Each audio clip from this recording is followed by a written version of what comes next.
নামাজের সময় সবার চোখ সিজদার দিকে থাকবে। সকলেই বলেন সানা। সুবহানাকাল্লাহুম্মা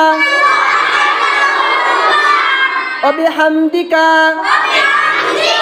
ওয়া তাবারাকা ইসমুকা ওয়া তাআলা জাদ্দুকা ওয়া লা ইলাহা গায়রুক। এখন সূরা পড়বেন তাই না? আউযু বিল্লাহি মিনাশ শাইতানির রাজীম।